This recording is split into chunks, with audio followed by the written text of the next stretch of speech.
C.M. Williams. Sam, hello. Welcome to Tasty Humans. Oh, I'm definitely tasty. Human, I'm not so sure about. Yeah. Here we go. Thank you very much for coming on. It's a pleasure. If we make it to the... Oh, hang on a minute. I always do this thing. I'm happy because it's you. I'm going to admit this. I always do this thing. I set this timer on my watch. Is it an iPhone one? It's going to talk to me. It's going to say, get out, get out, get out. Is it? Just to make sure we don't run over You time. want to buy because then you just get notifications. Yeah. So, I just got one about a new car. Do you know? Okay, so, you're a man that doesn't need any introduction, but I'm going to give you one anyway. Okay. So, Pasha at the end, Ministry of Sound, defected, a global DJ, travelled the world, played in Ibiza, played in Miami, obviously resident in Dubai, and was voted #1 DJ in Wales. Was that right? #1 house DJ in Wales? It's a couple of awards. I've had the Welsh award for, I think it was like 8 years running, I think, but it was best house vinyl DJ, Wales. And then I had the M Audio Award, which was UK, which was best resident, UK resident vinyl house DJ, house and garage DJ. Do you like the fact that it says vinyl on the award? Because you're a traditionalist. I'm a traditionalist, yeah. I do like the fact it does say that, but looking back now, it's nice. But at the time, I was like, why have they put vinyl on it? Just a DJ, right? So, but looking back, it's sort of confirmation that I was a vinyl DJ, because anybody who knows me now has probably never seen me play a record, especially in Dubai. Yeah, 100%. So why would they make the connection? So, maybe it's good for content. And every time someone says I've got that on vinyl, I go, well, I've got the trophy. I was like, hey, forget what you got. It's not to get funny about it. It's not to get all funny about it. Some DJ turns around and says, I can play vinyl. So show me your trophy. Show me your vinyl trophy. No one ever does that, but just in case. But you carry yours with you, just in case. I mean, if you're in Dubai, you see me carrying a bag around. The only thing is in there is that one trophy that I hold on to. One time. Second said I've got that on vinyl. But yeah, moving on. See, from Wales, where's your accent gone? Well, I'm not from Wales. You're not from Wales? I thought you're from Wales. My parents retired in Wales. So I moved there when I was about 30.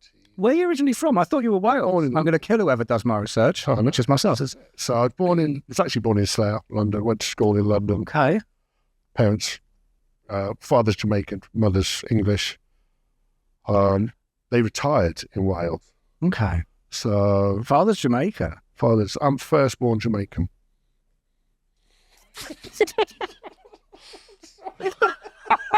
I do get that reaction quite a lot. I'm so sorry. You're the most un-Jamaican looking person I've ever seen. Look closer. No. You're one of these guys where you say strawberry blonde and they go, what do you mean ginger? Well, I've got it all going on. But my father is Jamaican, yeah. Jamaican, firstborn Jamaican come over in the war. Okay. You're making that up. You're not making that up. I'm not making that up. We're from St Mary's in Jamaica. We still have family there. I still go back there. Wow, that's taken a real. I've completely lost focus. I mean, not that there was much. Do you want me to interview you? Yeah, go on. So, okay, sure, yeah. But anyway, forget about that for a minute. Take that as facts. No, facts. Take that as facts. Stage facts. So look, you are what I'd refer. You are somebody that is a very established. I don't want to be cheesy and say like superstar DJ, but I remember there was a time, because we met in 360, but there was a time where I was booking a lot of defected DJs, and I booked, and very transparent. I mean, I was 38, 39 at the time. I was way out of the loop. Jack Woodcock was the promotion manager, and he was suggesting who I should choose. No, yeah, we had some great names. But I remember collecting Sam Divine from the airport and driving her to 360, and I know people that knew her sort of back when I was at Pasha, but I didn't really know. But anyway, she said, "Who's warming up for me?" And I said, "C.M. Williams." And she turned and went, "Oh, he's one of my favourite DJs. I used to idolise him when I was young." And I was like, That's Ginger Cliff. Right. That's Ginger Jamaican Cliff. That's Ginger. Well, I didn't know at the time. I wish I did that. No, that'd have been But yeah, so I think at that moment I was like, no, like this guy is forgive me, because I've never pushed myself as a superstar DJ. I feel like I need to earn respect in any venue. Never used my past. But I've always considered myself as a resident DJ. So it was just out of luck, or I've ended up, touring the world or being booked. I've never really pushed for it. I've just been asked to turn up. So why do you think that is? I don't know. I feel more comfortable I like longer sets. I like knowing my audience. I like knowing the venue. If you're a superstar DJ, you're bouncing from one big gig to another. Yeah, sorry. The Jamaican thing just popped into my head. I'm so sorry. I know we just did that. I'm so sorry. Yeah, it's like one of those awful moments at school where you start laughing and you really like stop laughing, stop it. So go on. Sorry, you like longer sets because I like longer sets. I just like knowing my environment. It takes me a while to get used to a venue as well. So I like to know the feel. I like to know the sort of. I mean, it sounds a bit nerdy, but like how a song will sound in a venue, like the acoustics or something. Because I think I'll play one song in one venue or one track in one venue and the same track in another, and it'll have a completely different feel. And I guess, this is what a headliner DJ has to put up with every single gig, right? And I just think, I don't want to jump from venue to venue to venue to venue to venue as much as the limelight and the life is crazy. And I have been there. I have done that. Where were you doing this? Like what? So talk for a bit about because again, the nature of the podcast is to really get sort of behind what people are doing and what it's actually like. Yeah. And I think with DJs, it's one of these things where everyone wants to be one. It's lovely, man. Not everyone can be one, but what era were you like touring? So my biggest era probably was 98 to 2005, I guess. Okay. Resident. It's a bit of a golden era of house. It was the golden era of house. And again, going back to the vinyl thing, a lot of it was still on vinyl. I think the last time I played the Miami Music Conference was 2003. And I was headliner above some of the DJs that are headlining here now. They were my warm acts. Like who? I mean, it's not like naming names. No, I was just thinking of Tirius. I remember seeing him on a flyer back then, but even people, like, they were all under different names, like Klepto was there, Everything was there, but under different guises at the time. And we were all in the same sort of boat. I think he was like Marshall Jefferson, C.M. Williams, Tony Humphreys, and then It's cool though, isn't it? You know what I mean? And I set up like the flyers and stuff like that. I go, well, no, what's there? And I did tour the UK, did tour Europe. I was in Ibiza pretty much every weekend. Where did you play in Ibiza? So I was Funky Room, as being an ex-Pasha person, the Funky Room with Willie Graff. So it was me and Willie Graff in the Funky Room with Pasha. And then I obviously DJ'd for Defected for them, so in the main room. But I was resident at El Divino for Miss Moneypennies. Oh, wow. The Birmingham club from, as we say, back in the day. Yeah. Back in the day. So I was resident in the UK at the Canal Club for Moneypennies, which is Wolverhampton. Mm-hmm. So that was me and Norman J. Hence why I know Norman really well.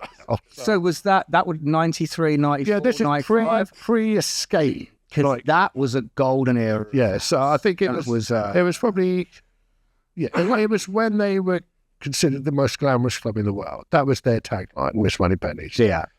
Jim Sharfry, I mean, he's a great friend of mine. Well, it was naughty, wasn't it? Money pennies. It was. There were some clubs that were trying to be super stylish. Some clubs that were. It was the glitter box of then, I would guess. But there wasn't such a thing. It was brand new. It was brand new. It was the house. I'd say it was the sort of labelled handbag house before it was funky house, I guess. Yeah. But we're talking about songs that are classics now. like Hideaway. Yeah. And just all those. Show Me Love. Yeah, Show Me Love, all those sort of iconic, classic, funky house, just raw house tunes, everything but the girl. I mean, Huge vocals. Yeah, Todd Terry, all those, sort of the transition from New York house to UK sort of funky house, that sort of era where the UK had sort of taken the New York house scene and made it their own, I guess. And that's what we sort of came up with. And it also had a lot of disco influence, where it was kind of the opposite. And when the rave era broke up, I think it was in '93. Yeah. And then some went down drum and bass jungle, which was extremely tough, hard music, and sort of took happy hardcore way onto a bigger level. But then there was the other side. Everything is split now. I mean, I had a record shop I had this record shop from '92 to '93, I think. And so I saw, selling vinyl. And so you could see it. You could see the genres becoming sort of slightly different. The hardcore scene dying off a bit, and jungle turning into drum and bass, and New York house turning into UK house, and it was quite an interesting time for music. And the whole of that sort of period, the sort of middle of the '90s, was really interesting and really innovative, and people were thinking outside the box. And you've got to remember, a lot of disco samples started to come in as well, because that's, to us in the '90s, the '70s was a million years ago, right? Yeah, definitely. But it was also because the music was very, what's the right word? When I started listening to funk, James Brown, then you sort of start listening to disco, and it's very, very connected. And there was a lot of great tunes where they took a disco track and just put a bit of a tougher beat behind it. That's all it is. And you're off. I mean, even the Bucketheads, The Bomb is... Yeah, which was a massive tune. It's a massive street play. I mean, that's BT Express. I mean, the whole thing is a rip, really. I mean, it's not, but you listen to them side by side, it's hard to tell the difference. Yeah. It's just that we didn't know that song.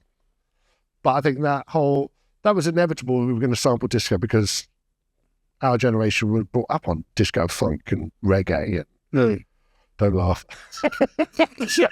Oh, come on, man. I just about got it shut down. I almost did it another 2 times. I had to give you another because I'm just looking at you and I'm imagining you with dreads. You know what I mean? I'm just like, man, that's not right.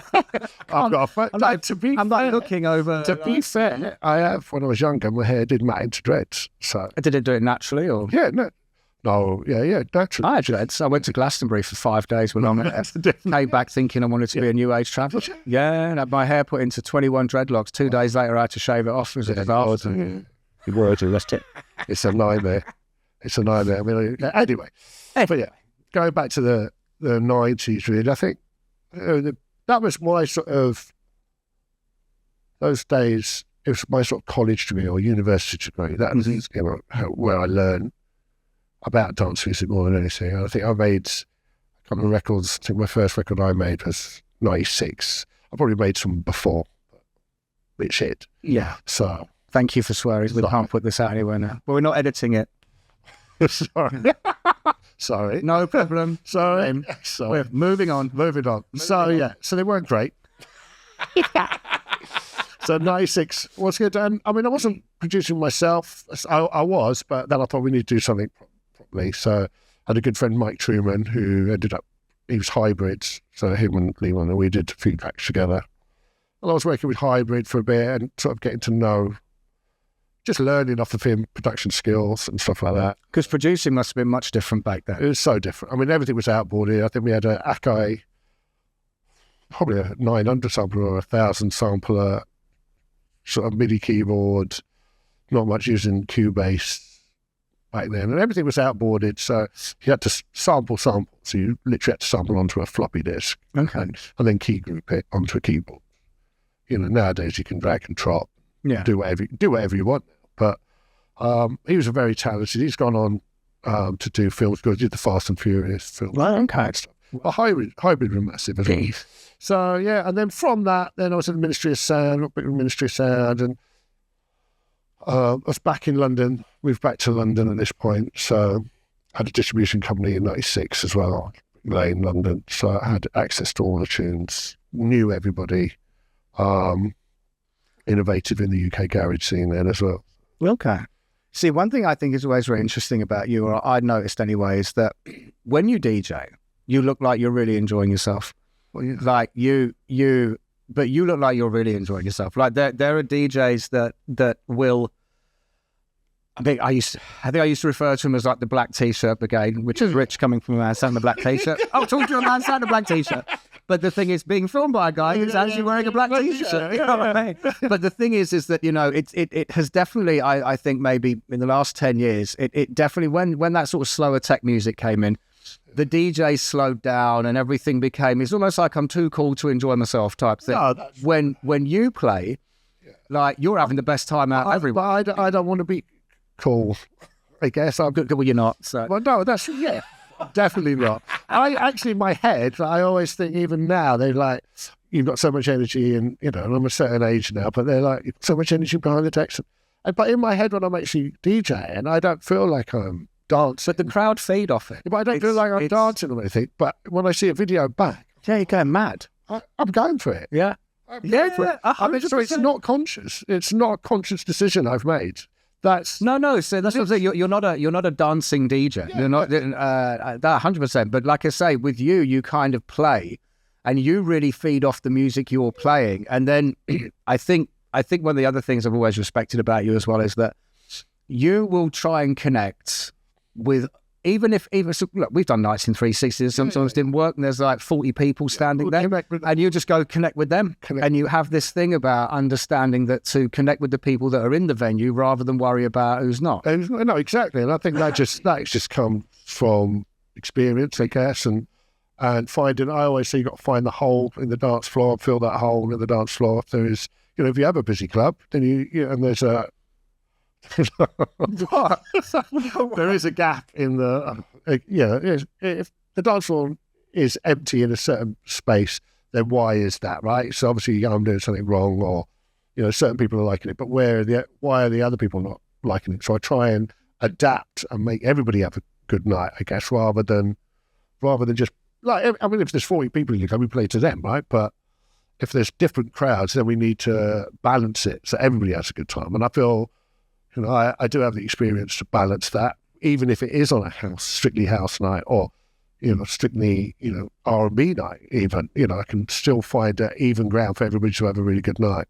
So when you were, let's say, in your pomp, you know, when bookings are coming in, you're younger, and I don't know, what would be the right way to sort of frame this, sort of to say, like, to a point where you could turn up and play the same songs every set in different places because the bookings are coming in. I'm seeing Williams. This is what I do. This is what I've never done. You've never done that. You always go into it thinking, right. Never planned really a set. Never plan it, because how can you plan? You know, I'd have my tunes. Obviously, I'd have my new tunes, old tunes, my go-to tunes. But how can you, if you're blind to a venue, how can you plan a set, right? Than other people? I don't know. Like, I think it's a feeling. I think there's a lot of DJs that the big ones that will. I guess they have to, right? I guess they have to if they're that. Again, that brings me down to what I would have, you know, preferred it as a resident DJ, I guess. Because you get more freedom. You get more. I think it's more of a feeling. I think it's more of a feeling, more of a connection with the people.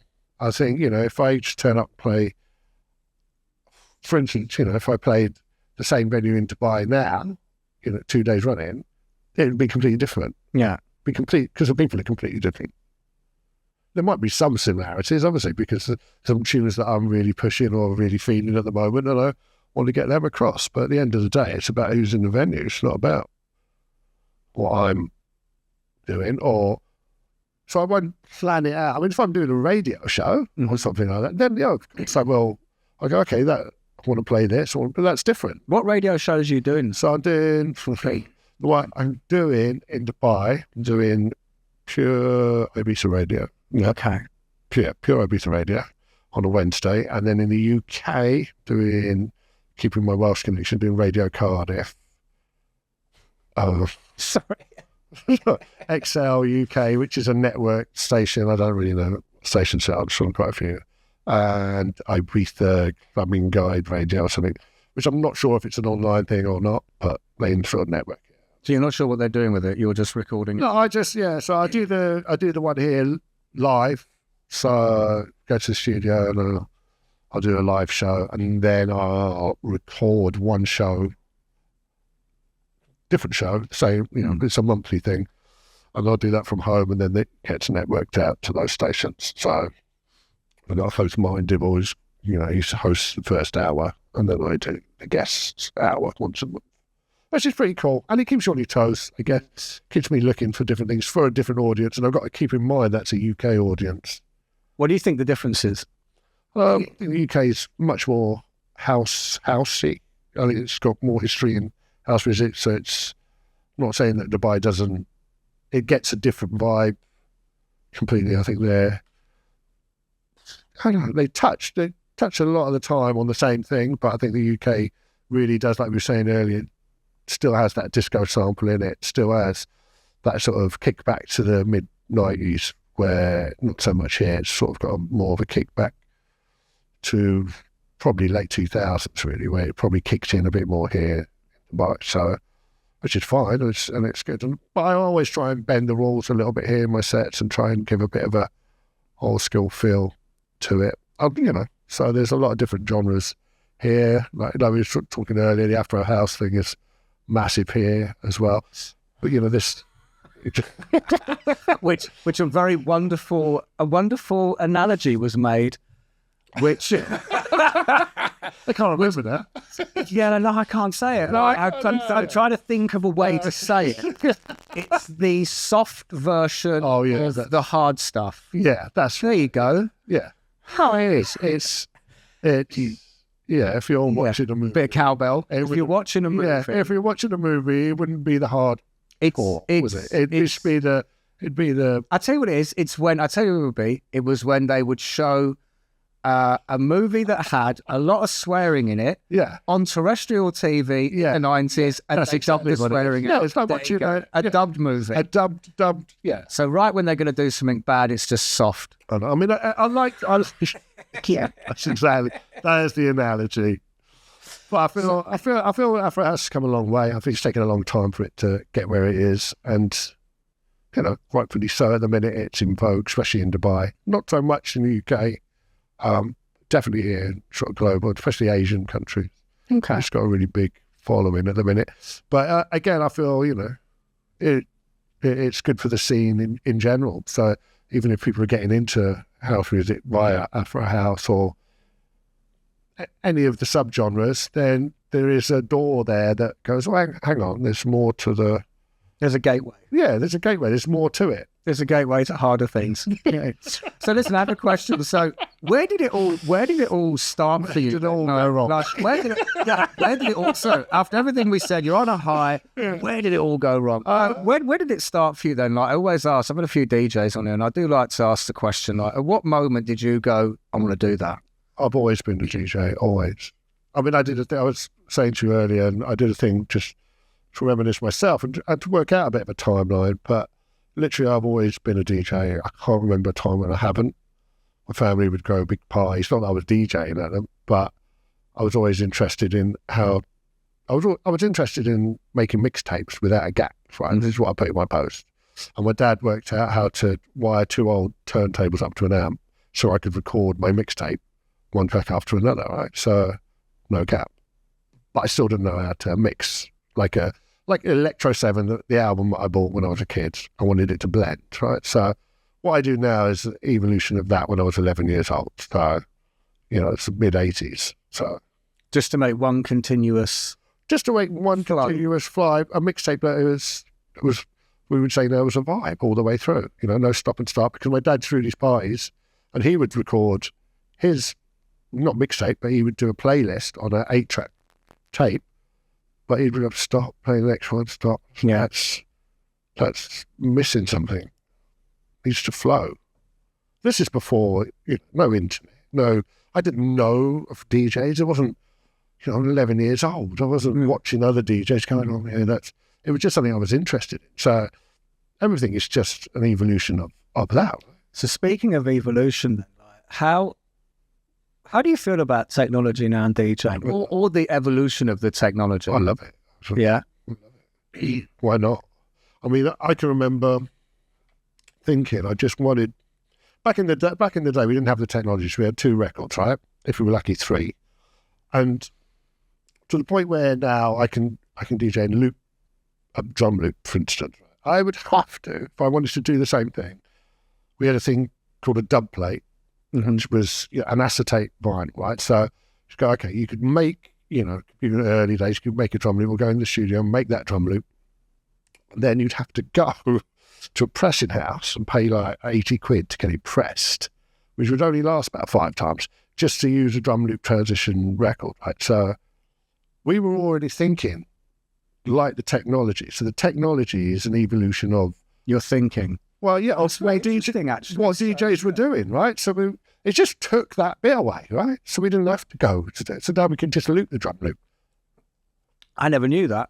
And not that I would. I'm just thinking, I've always seen the evolution of the sound coming from the technology, not the technology. Yeah. It's already been there. You were already thinking. It's everything we can do technology-wise now. I mean, I used to have to buy 2 copies of everything, right? So because DJs now use the delay or the reverb on their record, right? So the only way to do that without the technology is to buy 2 records and phase the records.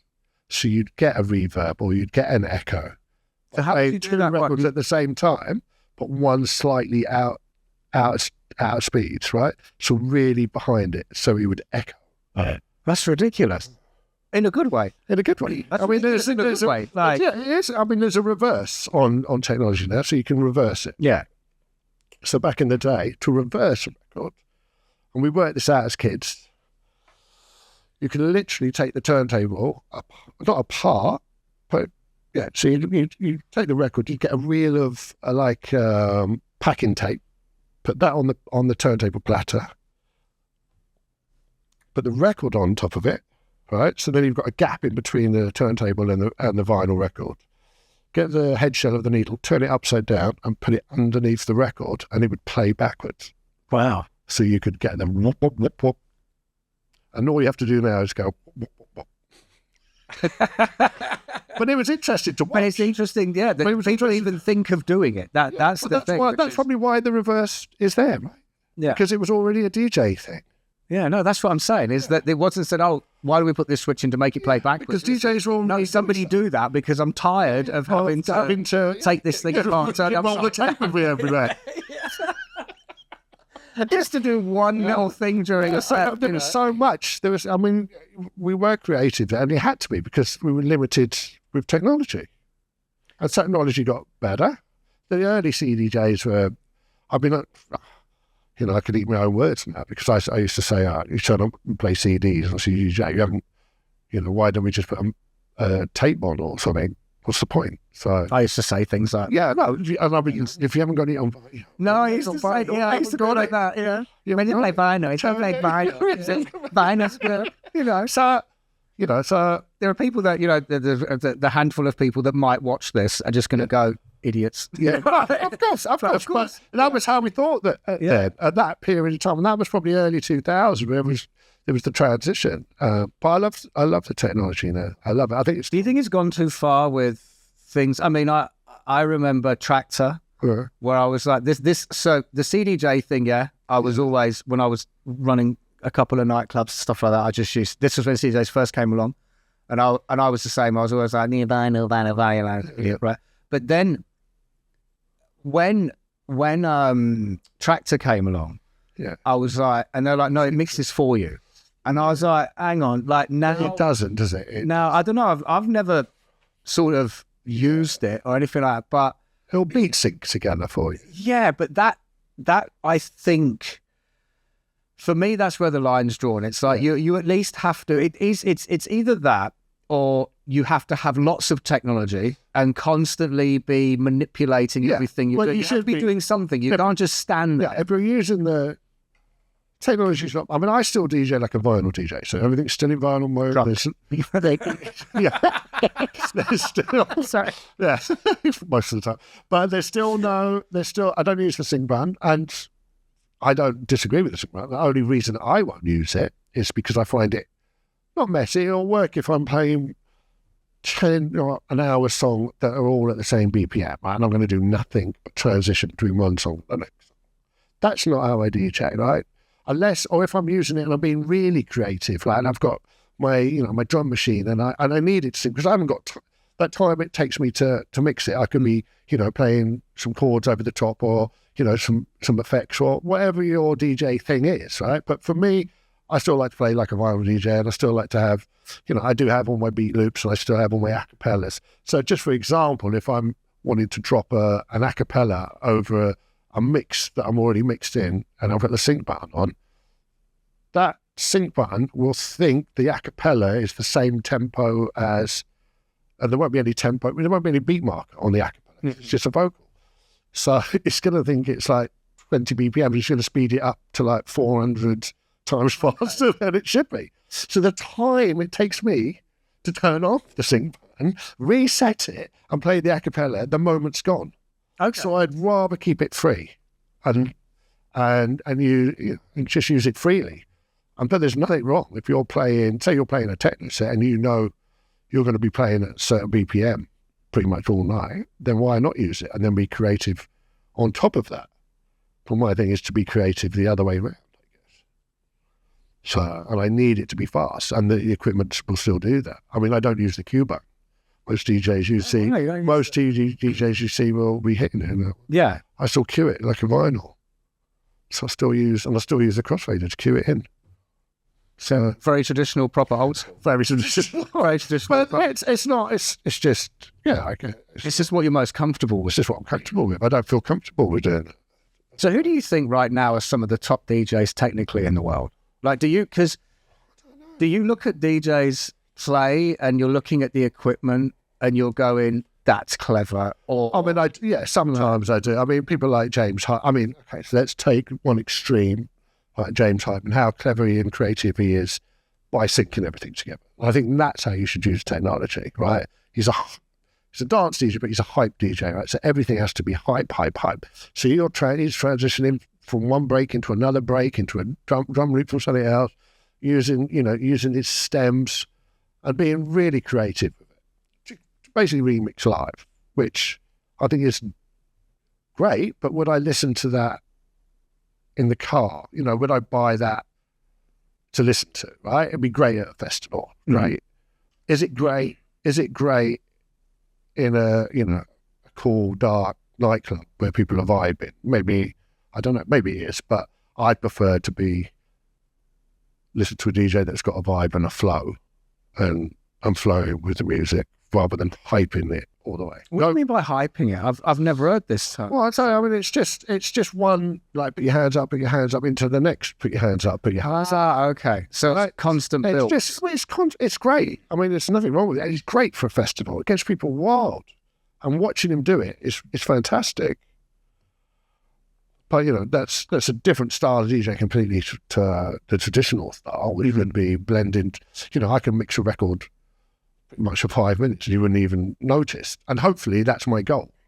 You've not noticed me. Yeah. Mix the record. That's my end goal, is for you to not notice, where the performance side of it is for you to notice every single thing, which I'm both equally impressed with.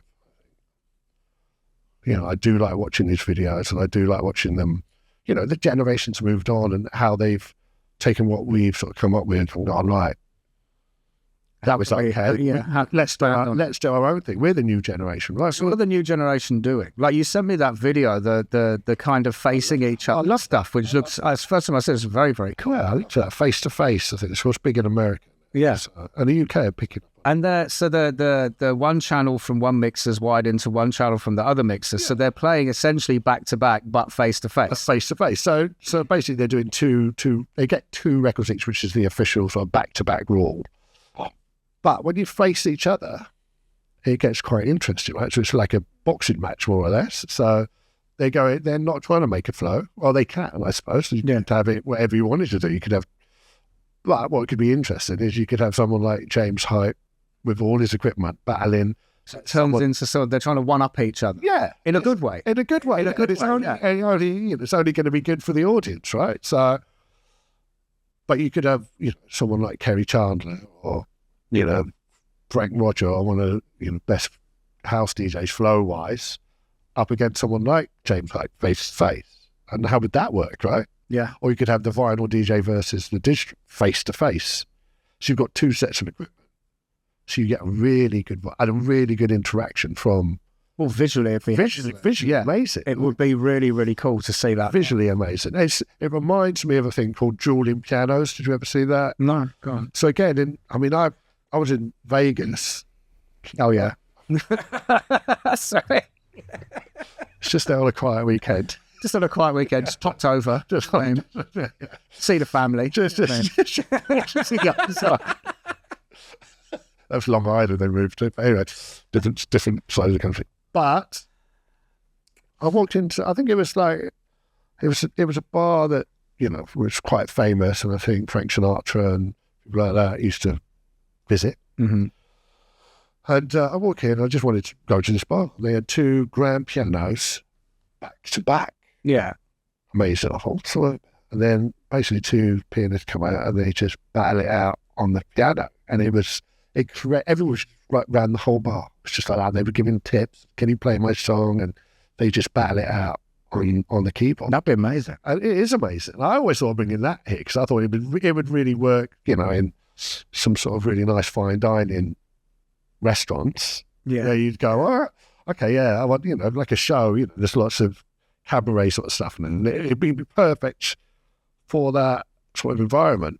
But then the DJs have taken it and gone, oh, we can do that. That would be, we're going to have a conversation about this afterwards, but that would be really cool to put that in P7. But yeah.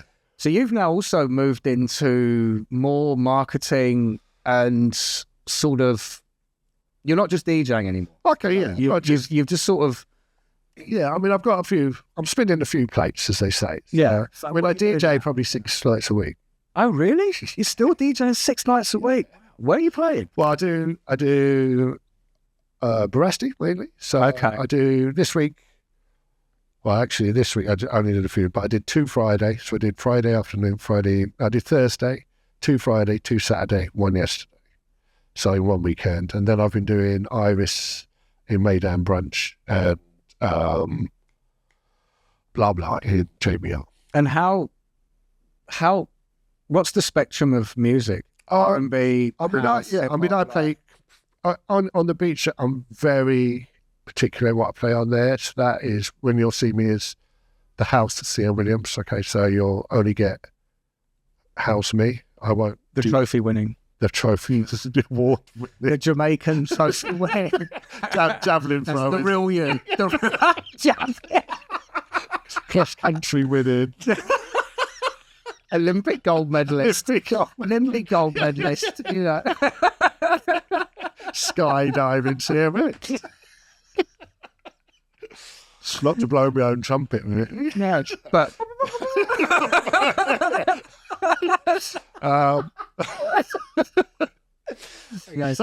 So then I'll do that. But I really love, obviously, because I grew up listening to 90s R&B, hip hop, 80s funk, soul, and jazz. So then I get an opportunity, and I do the middle deck, and obviously it's more of a band up there and live music. But I'll play on the beach, like really cool playing house, and I'll go, okay. And then I put my other hat on, and I'll go and play R&B, funk, jazz, 80s and 90s, and I really enjoy it. Is it because you like we were saying earlier, because you don't have to play the same thing, and also DJing hip hop, and so DJing music that was not designed to be mixed. So house music, I might sound like a bit nerdy here, but it's designed to be mixed. It's not. So hip hop and there's songs that don't give you enough time necessarily even in time through the whole song. So yeah, you've got. They're going back to technology as well. So I'll find playing hip hop, I'll still probably mix it like I'll find that loop, that beat loop that is in time, and I'll mix or transition it through that loop, right? Where before that, you'd probably have to scratch it in, and that's why you got a lot of scratch DJs and stuff, because they'd drop it in because you couldn't mix it, and disco was out of sync as well. Yeah. So, but now you can find 16 bars to loop and mix, which makes it interesting. And I find playing it interesting. I have a record label as well. I sample a lot of 80s, 70s and 80s music. So you're still producing? Still producing. Got 5 out of them. 5. Yeah, and an album. So 5 out and an album. Album out on the 5th of June, Poolside Pound, but it's a compilation album. Okay. Of your tunes? Off the label tunes, but there's probably about 6 of mine on there. And who else is on your label? Everyone from Stonebridge to, I don't know, Angelo Ferrari, very funky house. Locally, we've just got one from Stu Laurie, who's now DB Boulevard, so they're doing really well. I think him and Nick Holmes there in the national dance charts in the UK now, doing really well with that. So I've got one from Stu, but yeah, there's quite a few people on there. Darren Charles, just trying to think off the top of my head. How yeah, 22 tracks. How are you finding producing now? Like, do you use? I use Ableton. Ableton, not Logic. I used to use a bit of both and switch in between and actually key them together, but just use Ableton. I sold a lot of kit, to be honest, because I found myself not using it and just being very based within the software. And the last track I did, which is doing quite well now, is called What's That Called? A lot of people playing it. I've had some really good feedback this week as well from like Kleptone and all the big guys. How do you feel when you know that a track you made is going to be played in a club, well, forgive me for saying, by a DJ that's bigger than you are? Oh, that's what I've made. Do you still get that kind of... Yeah, that's all I dream of when I'm making it. Right? Okay, fair enough. Sorry. I very rarely play. Road test it, right? Because I've heard it 1,000 times when I'm producing it. Yeah. Unlike most producers, probably don't play a lot of their own stuff. I have a good question, actually, because I never had the attention span, genuinely, to produce a song. I had Logic. You've got to be... it's got a flow. Yeah, and I just... As with all things, hugely impatient character. 360 was making, it was messing around with stuff like that. But when do you know when to stop? So when do you know when you go, that's it? I'll wait for someone to tell. or do you have to just go, look, I've got 500 different versions on this on a USB. I've just got to pick one. Yeah, I mean, basically, if I'm producing, I will. It's a process, I guess. So I'll start with something, but the beginning won't be the end result.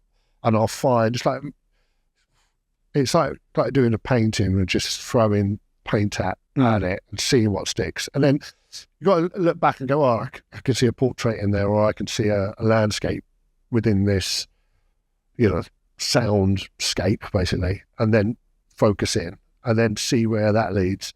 And then there's a lot of me walking around with headphones in or listening to the car going, that's wrong, that's out of key. Because I'm not musically trained, and so it takes a lot of processing and then giving it to somebody else, and they go, no, or yeah, or someone else. You've got to get another set of ears because you can over-listen to something and what sounds right to you because you've heard it. Well, this is what I was going to say, yeah. You think it sounds great, right? Okay, because your brain has got used to it. Yeah. So it's gone. Well, and you made it as well. Yeah. Not necessarily. It doesn't.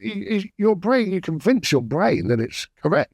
And someone else would just go, sounds like Bag of Nails, mate. Bag of Nails. Great example. Sounds like Bag of Nails. Oh, yeah, maybe I'll step back. And sometimes I do a compilation album for your Bag of Nails. Your worst tracks. Bag of Nails. A Bag of Nails by Sam Williams. Probably just with it. But, yeah, so you've got to step back. Some of them I've stepped back from. And never revisited them. So then it's a no starter. Otherwise, I'd have gone back to try and fix it. But yeah, doing well. Does it happen? One last question on that. Sorry, my phone is talking to me again. My watch. Get rid of this. Hold up. Yeah, we've got to get out. It's over. Done. We'll just leave it there. But so when you sit down to produce, because again, with this, I do hope that people will watch this wanting to get something from it, not just watch two men having a midlife crisis on camera. but I was just wondering, when you go to produce a track, does it need to move quickly in the sense of in the first couple of hours you're like, yeah. I mean, that's not quickly. That would be super quick. And that's my impatience. But if it happens that quickly, then you know you're onto a winner, right? That's much my thinking. If you're stringing it out and you're even find the groove or to tie it in is a different thing, right? It might take a few days or a few weeks to tighten it up. But if you haven't got the basis of the song within, a day or 2 days work on it, then it's a non-starter. You need to just start again because what you've thrown at it is a waste of time.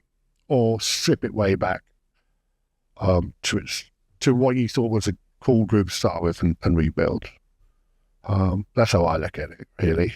If it takes too long, or overproduce, it's probably not going to work. Fair enough. I think it's very interesting stuff. Well, you like looking at the Prodigy stuff, and you can see how quickly they found that groove, right? Or they've sampled something, or gone bam, bam, bam, bam. Yeah, I mean, yeah. But that's where they found the groove, right? It's taken them a lot longer to get to their. Yeah, I think if you, a bit of an obsessed fan of that band, but exactly.